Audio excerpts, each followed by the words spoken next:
নমস্কার, আমার আসাম মিনি ব্লগে আপনাদের সবাইকে অনেক অনেক স্বাগত। সেই সকাল থেকে আরম্ভ, রুমের ভিতরে এখন পর্দা টর্দা টানানো। কিছু দেখতে পেরেছেন বা বুঝতে পেরেছেন কি না বুঝতে পারলাম না, কিন্তু যেই আমি উঠে বিছনার থেকে নামবো, এর ঘুমটাও ভেঙে যাবে আমার সঙ্গে সঙ্গে। আমি তো আমার কাজে ব্যস্ত হয়ে পড়ি, এ মাথার থেকে ও মাথা, তালা খুলবো, গেট খুলবো, বাইরে ঝাড়ু দেবো, ব্যালকনি পরিষ্কার করব। আমি যতবার রান্নাঘর থেকে ওই পাশে ব্যালকনি, বাইরের গ্রিল খোলা, এগুলো করার যতবার যাওয়া আসা করবো, ও আমার পিছনে পিছনে ততবার যাওয়া আসা করবে। আর এমন হ্যাবিট হয়ে গেছে, ও মানে রুমের মধ্যে বসে থাকলে দরজাটা ফাঁকা করে রাখতে হবে, যাতে ও রুমে শুয়ে আমাকে দেখতে পারে। আর যেই আমি ওই পাশটায় যাবো, ও আমার পিছনে পিছনে চলে আসবে। আর যদি আমি রান্নাঘরে কাজ করি, তাহলে চুপচাপ ও রুমে শুয়ে থাকবে। এই হচ্ছে ওর সকালের রুটিন। কিন্তু আমার সকালের রুটিন তো ও শুয়ে থাকলে হবে না, সে মাঝে মাঝে হাল্লা করে, তুমি 6টায় ওঠো, তোমার জন্য ও 6টায় ওঠো, তুমি দেরি করে ওঠো। কিন্তু আমি দেরি করে উঠলে আমার কাজগুলো কী করে হবে?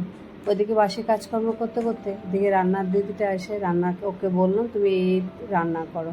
আজকে ভোল দিয়ে ডালের বড়া করে দিয়ে তরকারি, সাথে মাছের ঝোল আছে, ভাত আছে। মাছের ঝোল আর ভাতটা হয়েছে, ভোল আর এই ডালের বড়ার তরকারিটা নামিয়ে তারপরে রুটিটা হবে সকালে।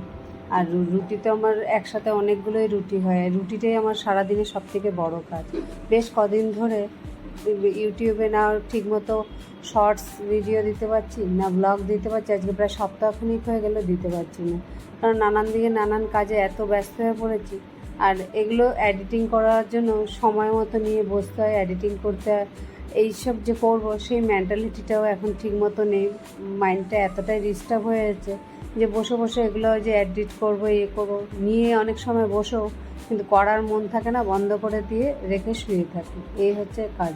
কারণ আজ কতটা দিন ধরে মানে মাথায় কোনো কাজকর্ম করছে না, কোথায় কখন কি হচ্ছে, কি হবে, আগে গিয়ে কি হবে, কি পরিস্থিতি দাঁড়াবে, কোনো কিছুই বুঝতে পারছি না। মাথাটা এতটাই পাজল হয়ে আছে।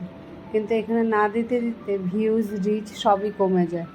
কারণ ইউটিউব যখন প্রত্যেক দিন দিলে সে ভিউজগুলো, রিচগুলো বেড়ে থাকে, নিজেরও ভালো লাগে। কিন্তু সেই 60-70 হাজার, প্রায় 90,000-এর কাছাকাছি রিচ চলে যাওয়ার পর যখন সেগুলো কমে আবার 7-8 হাজারে চলে আসে, তখন আর নিজের মনটা খারাপ হয় যে এতদিন ধরে করছি, রিভিউগুলো সমস্ত কমে যাচ্ছে। কিন্তু কী করবো, মন না চাইলে কাজকর্ম করে শান্তি পাওয়া যায় না। যখন কোনো কাজ করা হয়, ঠিকমতো কনসেন্ট্রেশন করে করা হয়, তখন কাজটা ভালোও হয়, নিজেরও ভালো লাগে, করেও খুশি লাগে। কিন্তু কনসেন্ট্রেশন জিনিসটা যখন ব্রেক হয়ে যায়, তখন কাজটা করে আর ভালো লাগে না। যাই হোক, সকালে জলখাবার সমস্ত রান্নাবান্না শেষ। জলখাবারে একটু গাজরের হালুয়া, চা, 2টো পরোটা দিয়ে নিয়ে বসলাম। দোকান থেকে এসে এবার খেতে বসলাম। ব্লগটাকেও আজকের মতো শেষ করলাম। কেমন লাগলো কমেন্টে অবশ্যই জানিয়ে।